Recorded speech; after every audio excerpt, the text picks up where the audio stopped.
جو باپ اذان سنتے ہی ٹیلی ویژن بند کر دیتا ہے اور فوراً نماز کے لیے چلا جاتا ہے تو عن قریب وہ اپنے اس طرز عمل سے اپنے بچوں کو نماز کا پابند بنا لے گا۔ جو باپ گھر میں داخل ہوتے وقت پہلے دروازہ کھٹکھٹاتا ہے اور سلام کا التزام کرتا ہے اور اپنے بیوی بچوں کو دیکھ کر مسکراتا ہے تو اس طرح اس کے بچے بھی گھر میں داخل ہوتے وقت اجازت لینا، سلام کرنا اور مسکرانا سیکھیں گے۔ جو باپ اپنے والدین کا احترام کرتا ہے اور ان کے ہاتھوں کو چومتا ہے تو عن قریب اس کے بچے بھی اس کے ہاتھ چومیں گے اور اس کی فرما برداری کریں گے۔ جو باپ گھریلو کام کاج میں اپنی بیوی کا ہاتھ بٹاتا ہے تو اس عمل سے اس کے بچے بھی ایک دوسرے کی مدد کرنا اور باہم تعاون کرنا سیکھیں گے۔ جو ماں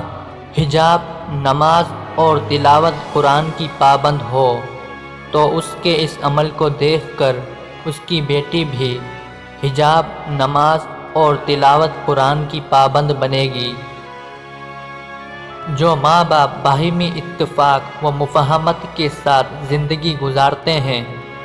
اپنی اولاد کے سامنے لڑائی جھگڑا اور آواز بلند نہیں کرتے تو ان کے بچے گھر سے محبت کرنے والے، ایک دوسرے کے ساتھ الفت و محبت اور باہمی اتفاق و مفاہمت سے زندگی گزارنے والے ہوتے ہیں۔ جو باپ صلح رحمی کرتا ہے، اپنے عزیز و اقارب کے ساتھ احسان کرتا ہے اور ان سے محبت کے رشتے قائم رکھتا ہے تو اس کی اولاد بھی اس سے یہ صلح رحمی اور حسن سلوک کرنا سیکھتی ہے۔ جو باپ بعض امور میں اپنے بیوی بچوں سے رائے مشورے لیتا ہے اور ان کے ساتھ بیٹھ کر گفت و شنید کرتا ہے اور ان کی رائے کا احترام کرتا ہے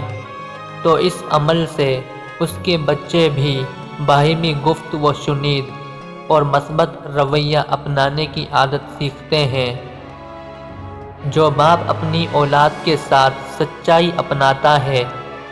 تو اس کی اولاد بھی اس سے سچائی سیکھتی ہے اور جو باپ اولاد کے ساتھ وعدہ وفائی کرتا ہے